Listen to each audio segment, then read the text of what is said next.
A paz do Senhor, queridos! Estamos iniciando mais uma videoaula subsídio de seu canal EBD Fácil e Motivadora.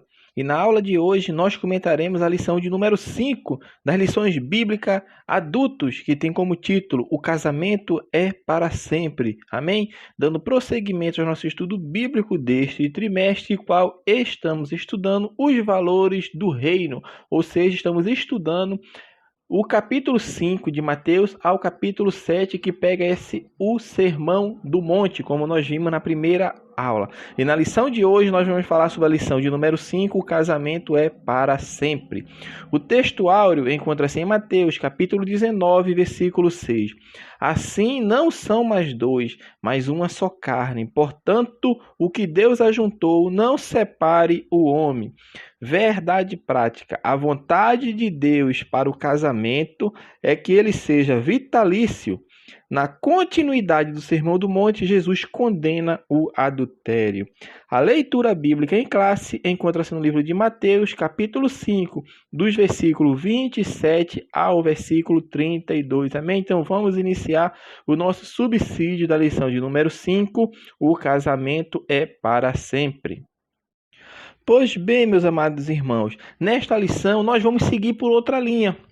Por que eu falo por outra linha? Porque eu vou embarcar outra linha, ou seja, uma interpretação que era dada na lei mosaica, a interpretação que estava sendo dada pelos escribas e fariseus e a interpretação que Jesus vai fazer dessa parte das escrituras. Mas nós não vamos nos ater muito a como nós fazemos de costume a lição, porque a lição está bastante simples. O pastor Ziel, nessa lição, ele foi bem direto ao ponto, não levando em considerações as divergências, as discussões que se levam, mas vai direto ao ponto, mostrando a interpretação errada que se fazia da lei. E ele vem para mostrar isso, que a origem de tudo que acontece no coração do homem.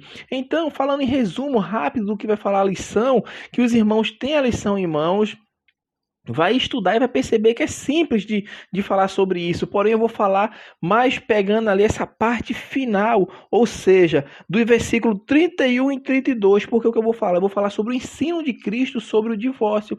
Porque Cristo antes está falando sobre o adultério, falando sobre não cometerás adultério.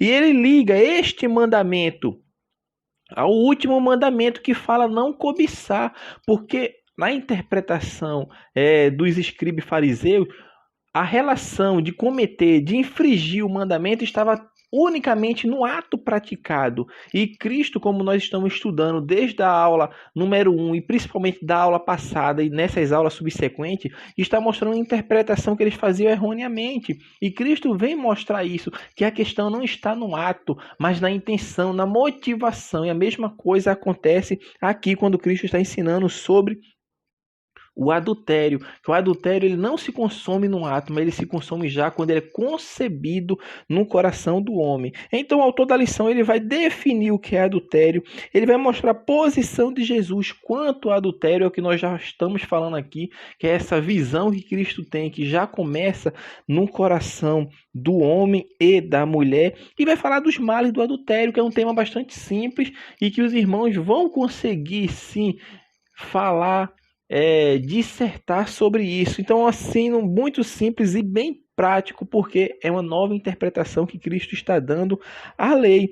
E no tópico 2 ele vai falar sobre o que rege o coração, regerá o corpo. Vai mostrar que tudo procede do coração. É isso que fala a palavra de Deus. Coração aqui que nos fala está nos remetendo à mente, ou seja, da onde vêm as intenções. Por isso Cristo falou, porque todas as coisas procedem do coração. A prostituição, o adultério, assassinato, tudo vem do coração. Por isso a palavra de Deus não fala que a boca fala do que está cheio o coração. Então, do coração que procede todas essas coisas, porque o homem é aquilo o que ele pensa. Por isso nós devemos sujeitar o nosso corpo ao Espírito Santo de Deus, porque se verdadeiramente somos nascidos de novo, estamos agora vivendo para Cristo e andando com Cristo, cumprindo seus estatutos.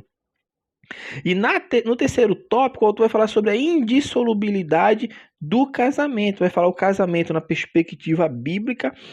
O que fazer para que o casamento seja para sempre e essa união indissolúvel. Pois bem, meus amados irmãos, nós vamos tratar justamente deste ponto, sobre o ensino de Cristo, sobre esses últimos versículos de Mateus que nós estamos comentando na lição, Mateus 5, do capítulo 5, do versículo 31 e 32. Nós vamos falar sobre esse tema.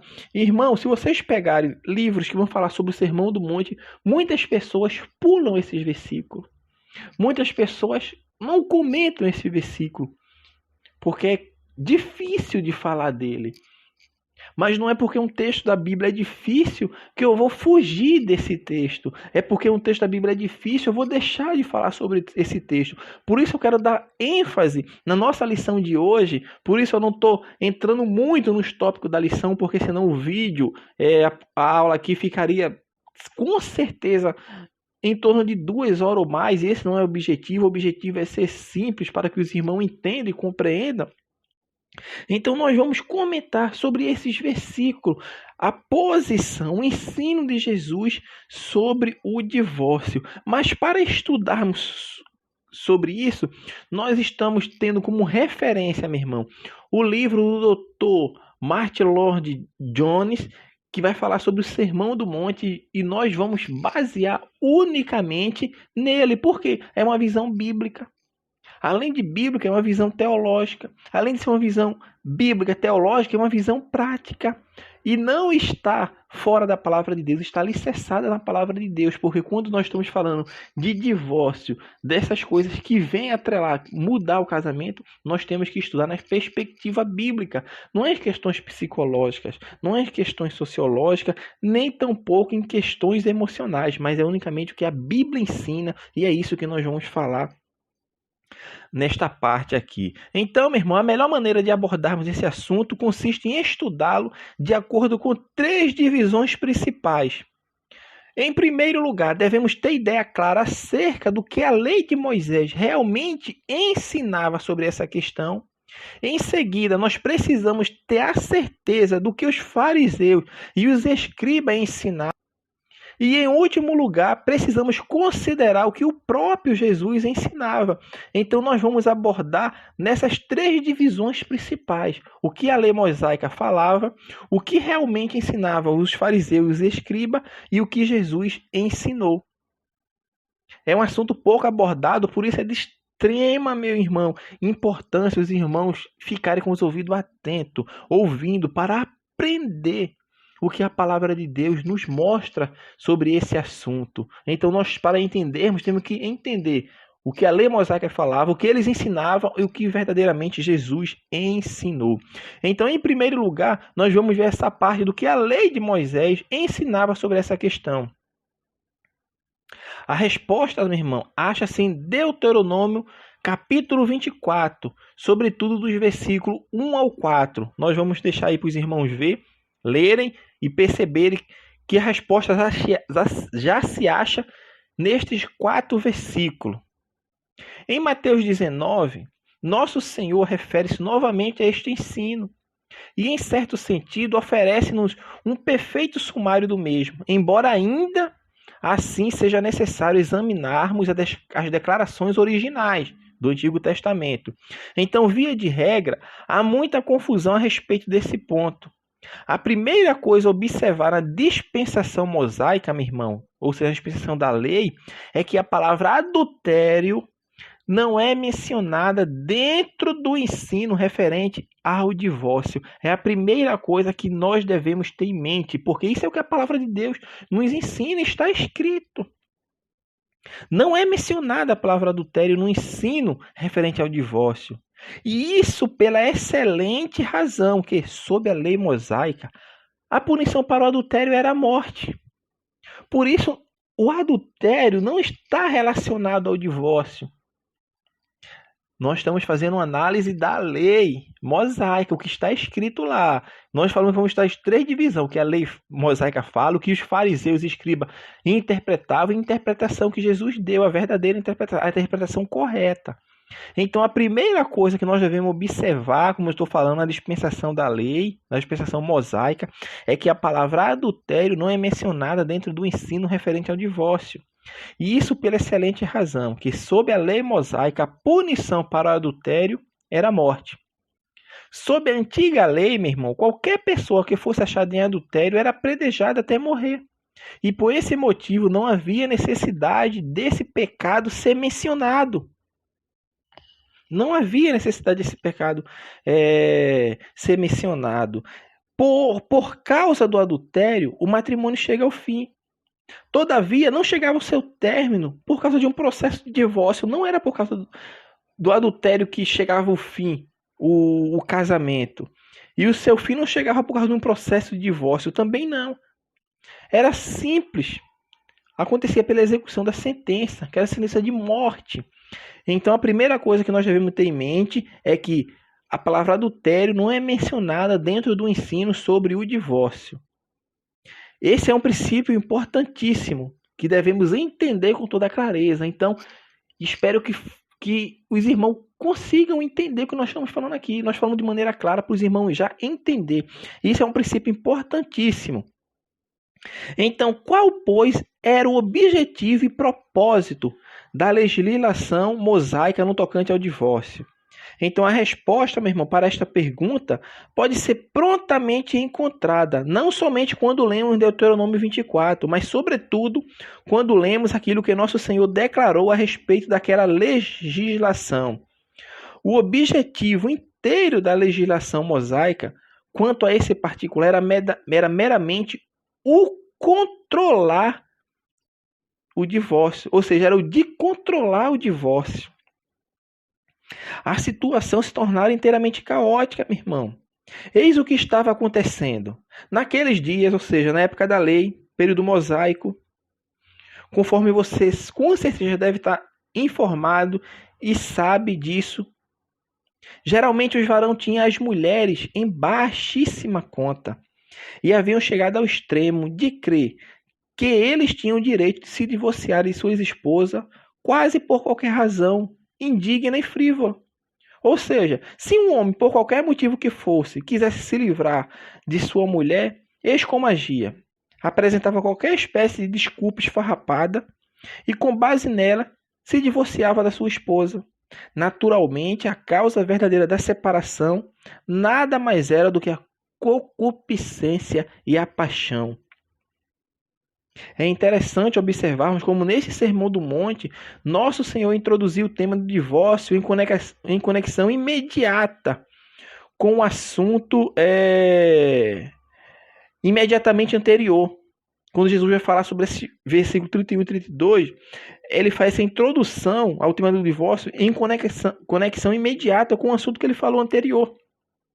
Isto é, a questão da concupiscência. Há versões da Bíblia em que esses dois temas aparecem juntos, formando um único parágrafo. Talvez não seja certo fazer-se isso, mas pelo menos faz-nos lembrar a íntima conexão entre essas duas questões. A legislação mosaica, meu irmão, por conseguinte, foi introduzida a fim de regularizar e controlar uma situação que não somente se tornara confusa, mas que também era grosseiramente injusta com as mulheres e que, em adição a isto, conduziria a sofrimentos intermináveis, indivisíveis a muitas mulheres e crianças. Então, 3 grandes princípios até aqui nós salientamos dentro dessa primeira perspectiva da visão do divórcio dentro da lei mosaica. O primeiro é o princípio de um divórcio limitado a determinadas causas. Só era permissível quando havia algum defeito natural, moral ou físico descoberto na mulher. Todas as diversas desculpas que os homens vinham usando e apresentando agora estavam invalidadas.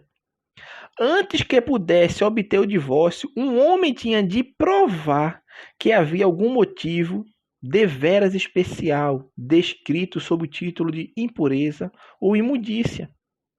Não somente o homem tinha de provar o fato, mas também tinha de estabelecê-lo à vista de 2 testemunhas. Portanto, meu irmão, longe de oferecer um grande número de razões para o divórcio, a legislação mosaica limitava grandemente o número desses motivos.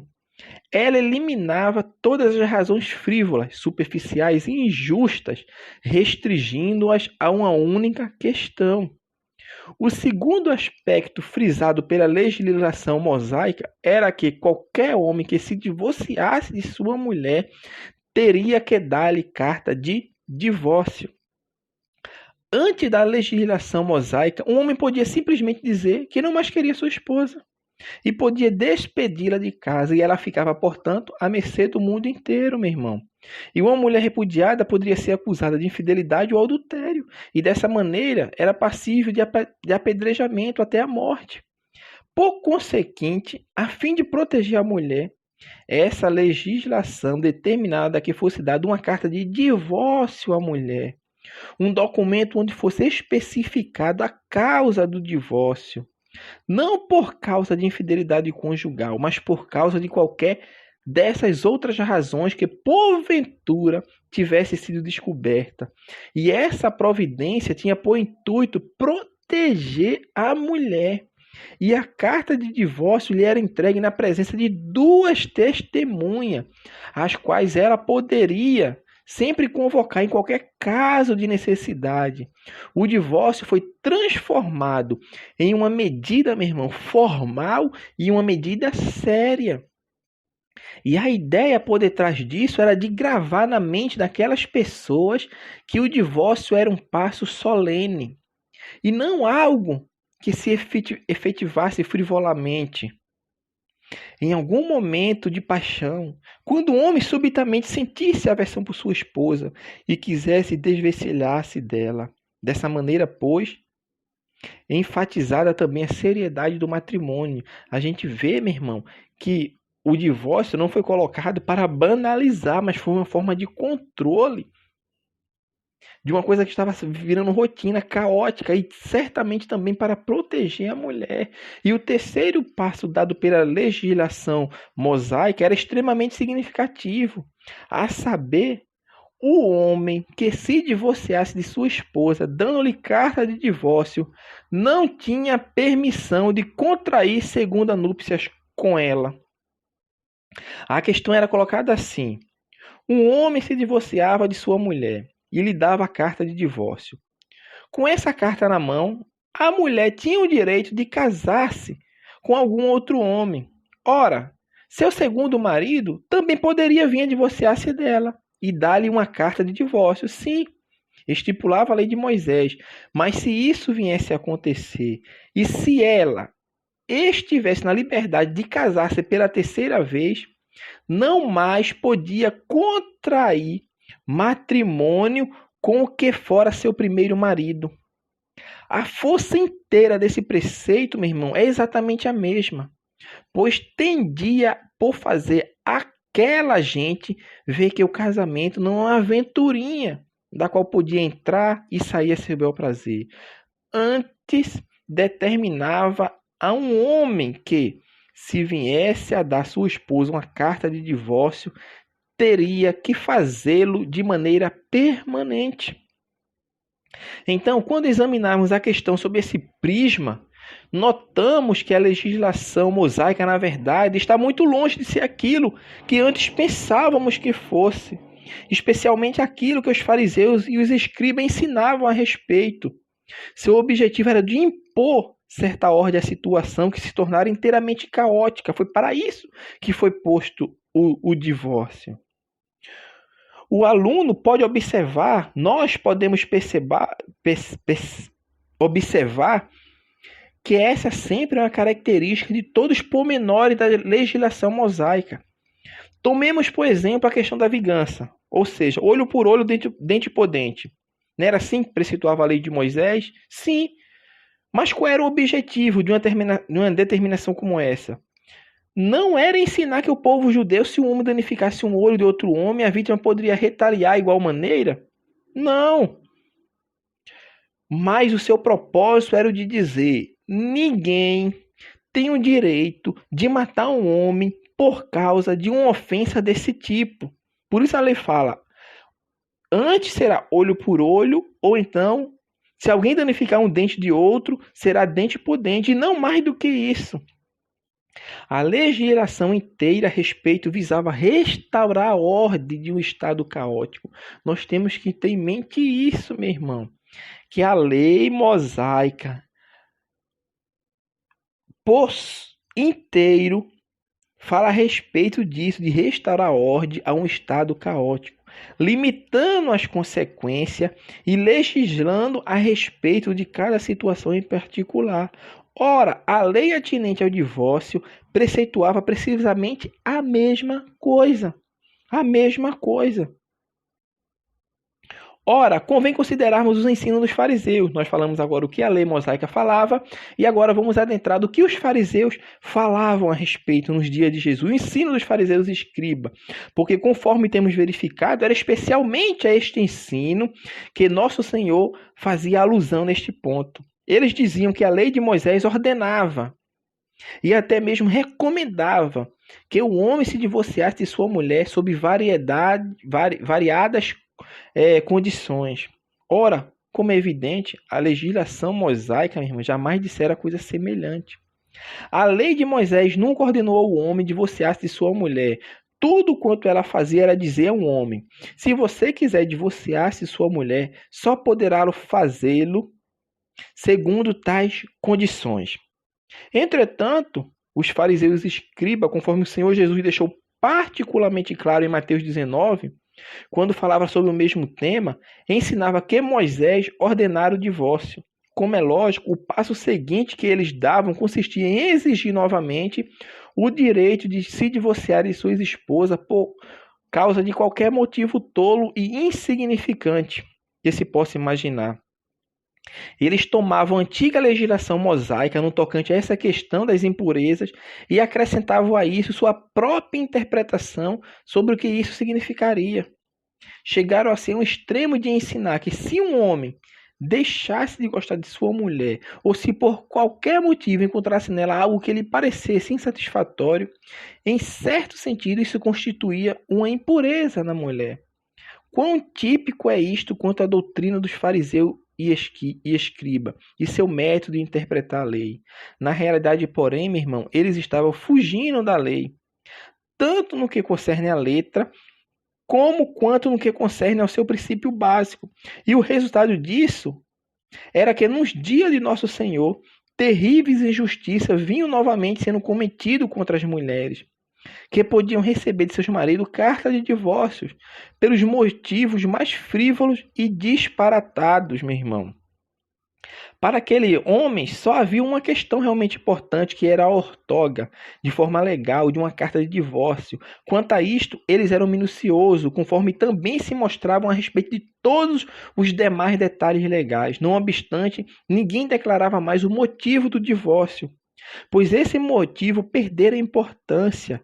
O que era supremamente importante é que a mulher repudiada fosse dada uma carta de divórcio.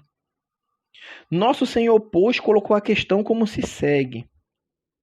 Também foi dito, pois isto, meu irmão, é o que todos têm ouvido da parte dos escribas e fariseus. Por isso Cristo fala, também foi dito. Ouviste o que foi dito pelos antigos?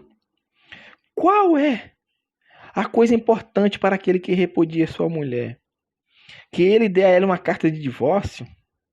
Como é lógico, esse aspecto era importante. Tanto que a lei de Moisés havia determinado esse preceito. Contudo, conforme é fácil de nós vermos, esse não era o fator principal, como também não era aquilo que podia ser frisado e enfatizado. No entanto, no que dizia respeito aos fariseus e aos escribas, da carta de divórcio ocupava o centro do quadro, e assim, ao enfatizar isso, havia perdido de vista o verdadeiro significado do matrimônio. Não tinham levado em conta a questão inteira do divórcio e nem a razão para o mesmo, de uma maneira veraz, justa e correta. Então, dessa maneira, o ensino mosaico havia sido pervertido pelos fariseus e escribas. Fugiam e evitavam enfrentar diretamente a lei, com as suas astutas interpretações e tradições, que eles haviam adicionado à lei. as suas interpretações e traduções. O resultado é que o intuito final da legislação mosaica já fora, mediante essas coisas, inteiramente escondido e anulado. Agora, amados irmãos, diante de tudo isso que nós falamos, vamos agora ser conduzido à nossa terceira e última principal divisão, como eu tinha falado para os irmãos no início dessa aula. Nós dividimos em 3 divisões principais. A lei de Moisés, o que os escribas e fariseus interpretavam no tempo de Jesus e período bem antes também, como foi a interpretação. E agora nós vamos para a interpretação de Cristo. A verdadeira interpretação, aquilo que os seres humanos, nas figuras dos escribas e fariseus, que eram os intérpretes da lei, não entenderam. Ou seja, não entenderam o espírito da lei. Não entenderam. Então é isso que nós vamos falar agora. Então, o que dizia nosso Senhor quanto a isso? Mateus 5, versículo 32. Eu, porém, vos digo, qualquer que repudiar sua mulher, exceto em caso de relações sexuais ilícitas, a expõe a tornar-se adúltera. E aquele que se casar com a repudiada, comete adultério. Ora, a declaração de que se encontra em Mateus, no capítulo 19, versículo do 3 ao 9, é extremamente útil e importante quanto à correta interpretação desse ensino, por ser uma explicação mais completa daquilo que nosso Senhor disse aqui em forma de sumário. Aqui está em forma reduzida, mas em Mateus 19, do 3 ao 9, está de forma mais concisa, é mais útil e importante a ter uma correta interpretação desse ensino. Os fariseus e os escribas haviam perguntado de Jesus, visto que procuravam apanhá-lo em uma armadilha. O que é que eles perguntaram a Jesus? É lícito ao marido repudiar sua mulher por qualquer motivo? Eles estavam realmente jogando com tudo. Ao fazer essa indagação, pois eles mesmos sancionavam tal ensino. E então o Senhor lhe deu a resposta. O primeiro princípio básico por ele salientado foi o da santidade do matrimônio. Qualquer que repudiar sua mulher, exceto em caso de relações sexuais ilícitas. Você pode observar que Jesus retrocedeu, meu irmão, até um tempo anterior ao daquele que foi dado à legislação mosaica, isto é, até a lei dada no tempo da criação do homem. Quando Deus criou a mulher para ser ajudadora do homem, fez aquela grande afirmação, dissera a Deus, tornando-se os dois uma só carne. Portanto, o que Deus ajuntou, não o separe o homem. O matrimônio não consiste em um contrato civil e nem em um sacramento apenas. O casamento é algo mediante o que 2 pessoas, marido e mulher, tornam-se uma só carne. Em tudo isso existe algo de natureza indissolúvel. E o nosso Senhor retrocedeu até aquele primeiro princípio básico sobre a questão. Quando Deus criou a mulher para o homem, essa foi a intenção dele. E isso foi o que ele indicou e ordenou. A lei ordenada por Deus é que o varão deixe pai e mãe a fim de se unir à sua esposa para que os dois se tornem uma só carne. Algo novo e distinto passa então a existir. Antigos laços são rompidos e um novo laço é formado. Esse aspecto, meu irmão, que alude a uma só carne, é muito importante. Você poderá descobrir que esse é um princípio que percorre a Bíblia inteira. Sempre que este tema é tratado nas Sagradas Escrituras, você vai descobrir que esse é um princípio que vai estar em todas as Escrituras. É um tema que pode ser visto em 1 Coríntios 6, onde Paulo diz que a coisa mais horrenda que circunda as relações sexuais ilícitas é que o homem se torna uma só carne com a prostituta. Ensino esse dos mais solenes e graves. Nosso Senhor começa por aí. Ele retrocede até o tempo da criação, ao ponto de vista original de Deus a respeito do matrimônio. Contudo, alguém poderia indagar: se as coisas são realmente assim, como se pode explicar a legislação mosaica quanto a essa questão? Sim, se esse é o ponto de vista divino sobre o matrimônio, por que ele permitiu a instauração do divórcio, conforme as condições que tenham estado a considerar? Nosso Senhor, uma vez mais, respondeu aquela pergunta, dizendo que, devido à dureza dos corações humanos, Deus fizera uma concessão, por assim dizer. Deus não abrogou a sua lei original referente ao casamento. Todavia, ele introduziu a legislação temporária para atender às condições então prevalentes. Deus estava controlando tudo. Exatamente a mesma coisa que ocorrera no tocante ao estatuto que dizia olho por olho, dente por dente. Aquilo constituiu uma tremenda inovação. Ao ser posto em vigor, mas na realidade Deus estava apenas conduzindo o povo judeu de volta à sua declaração original. Explicou o Senhor: por causa da dureza do vosso coração é que Moisés vos permitiu repudiar vossas mulheres. Não estava em vista a ideia de que Deus advogava o divórcio, ou que ele estivesse ordenando que um homem se divorciasse de sua mulher.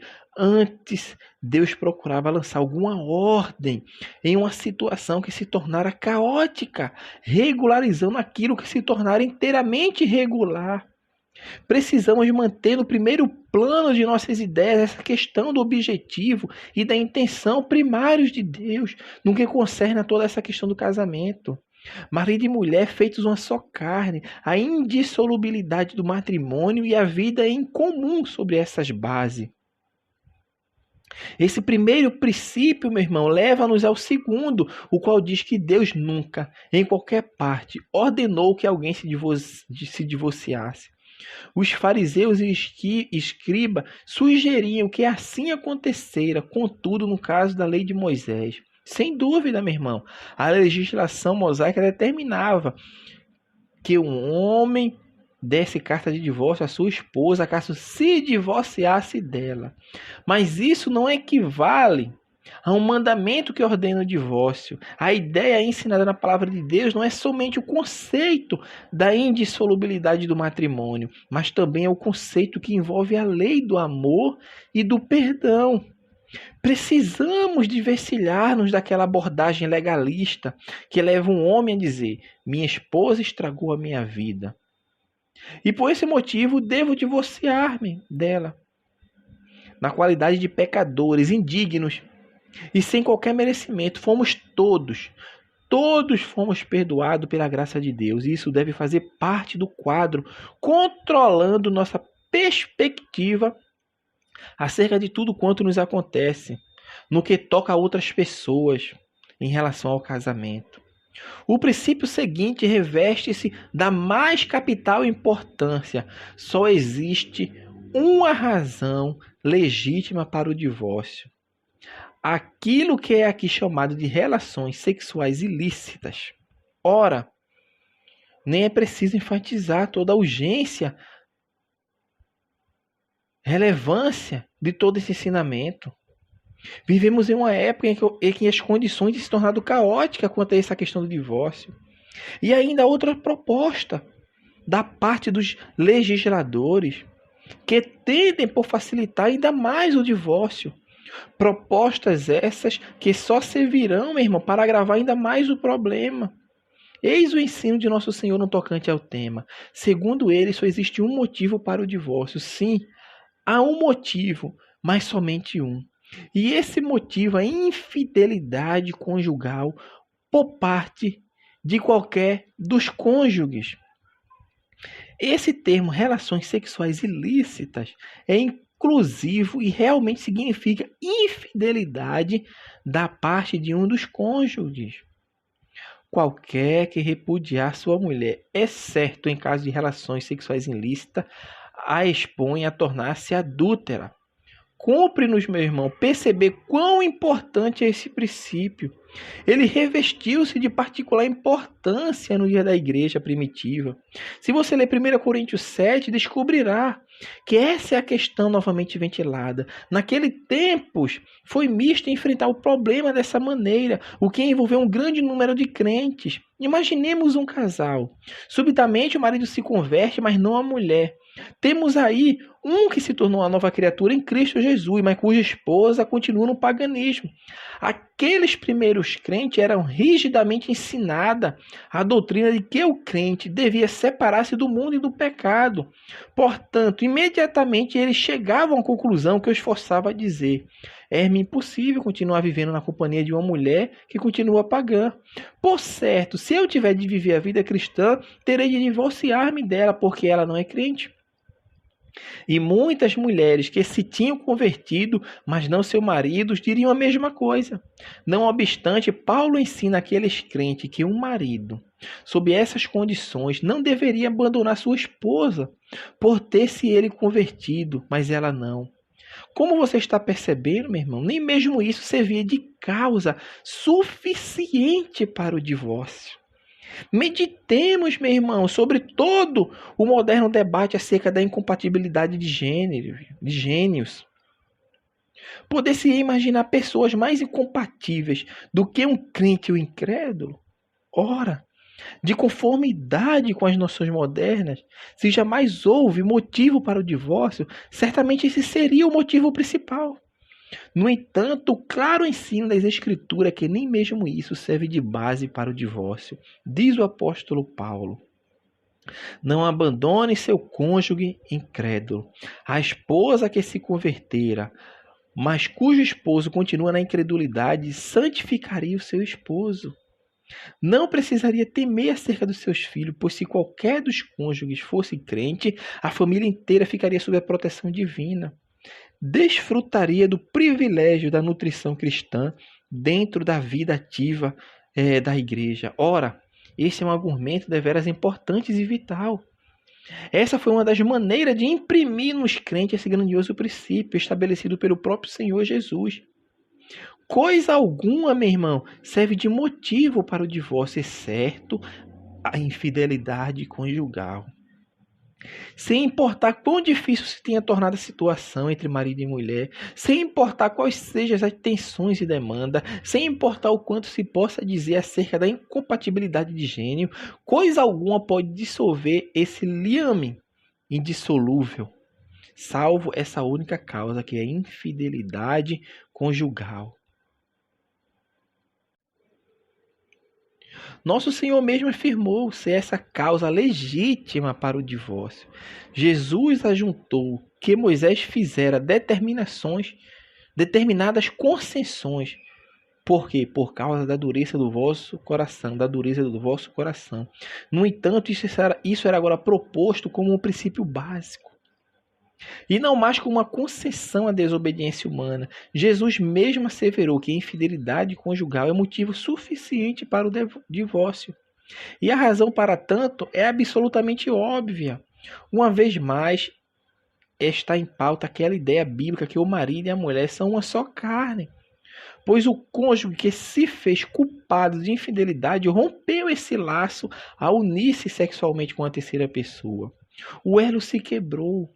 Não existe mais uma só carne. Por esse motivo, o divórcio é perfeitamente legítimo. Então, uma vez mais, meu irmão, que não encontramos aqui um mandamento. Todavia, temos aqui a única causa legítima para o divórcio. E o homem que se vê na situação aqui retratada tem o direito de divorciar-se de sua mulher, e a mulher tem o direito de divorciar-se de seu marido. O passo seguinte deixa tudo ainda mais claro. Nosso Senhor esclareceu que se alguém divorciasse de sua mulher por qualquer motivo que não seja infidelidade conjugal, arrisca-se a torná-la adúltera. Eu, porém, vos digo, qualquer que repudiar sua mulher, exceto em caso de relações sexuais ilícitas, a expõe a tornar-se adúltera. O texto de Mateus fala isso. O argumento pode ser reduzido ao seguinte: só existe uma coisa capaz de romper os laços matrimoniais. Portanto, Se um homem vier separar-se de sua esposa por qualquer outro motivo, estará separando-se dela sem haver rompido aqueles laços. Isso posto, ele estará forçando a quebrar estes laços. Se porventura ela vier a casar-se de novo, e assim sendo, ela estaria cometendo adultério. O homem que se divorcia de sua mulher por qualquer razão que não seja essa, ao assim fazer, estará obrigando sua mulher a cometer adultério. O marido será o causador desse adultério, e o homem que vier a casar-se com a mulher repudiada também será adúltero. Isso posto, nosso Senhor reforçou esse grande princípio da maneira positiva e clara. Só existe uma causa legítima para o divórcio e não a outra. Qual, pois, é o efeito dessa doutrina? Poderíamos sumariar a questão como segue. Nosso Senhor mostra-nos aqui que Ele é o grande legislador. Todas as leis tiveram origem nele. Tudo quanto diz respeito a esse mundo e a esta vida veio dele. Houve uma legislação temporária para os filhos de Israel devido às suas circunstâncias peculiares. A pena imposta pela legislação mosaica aos adúlteros era a morte por apedrejamento. Nosso Senhor, entretanto, abrogou essa legislação apenas temporariamente. E a próxima coisa que ele fez foi legitimar o divórcio no caso de relações sexuais ilícitas. Jesus mesmo firmou dessa maneira a lei. E dois são os grandes resultados dessa sua doutrina. Daquele tempo em diante, os homens e mulheres não mais seriam apedrejados até a morte por motivo de adultério. Se alguém quiser tomar alguma providência em face de um caso de adultério, que se divorcie. E daí podemos deduzir, muito legitimamente, importante e séria conclusão. Podemos afirmar não somente que um homem que se divorciou legitimamente sua mulher em face de adultério por ela cometido, tem o direito de fazê-lo, mas podemos ir ainda mais adiante e dizer que o divórcio pôs ponto final àquele casamento e que agora aquele homem está livre de obrigações matrimoniais e na qualidade de homem livre tem o direito de se casar-se novamente. O divórcio, meu irmão, quando legítimo, põe fim a toda e qualquer vinculação anterior, segundo ensinou o próprio Jesus. O relacionamento daquele homem para com sua esposa tornou-se o mesmo, como se ela tivesse morrido. E esse homem inocente tem o direito de casar-se de novo. Mais do que isso, se ele é um homem crente, então tem o direito de ter um casamento cristão. Porém, nesse caso, somente ele teria esse direito e não ela. Ou vice-versa, caso o culpado tivesse sido o homem. É muito claro o ensino de Cristo sobre isso. Alguém poderia indagar: e quanto ao cônjuge culpado? Nada a ser dito?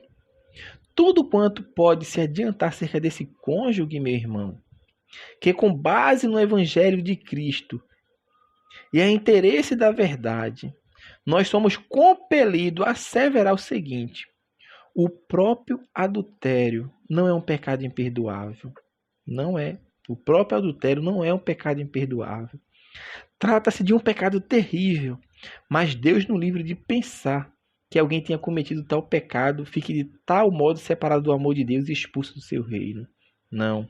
Mas se alguém arrependesse, meu irmão, verdadeiramente seu pecado de adultério, percebendo a enormidade desse delito e entregando-se aos cuidados do amor, da misericórdia e da graça de Deus, que não conhece limites, então poderá estar seguro do perdão divino. Todavia, que eu tal ouça as palavras de nosso bendito Senhor: vai e não peques mais.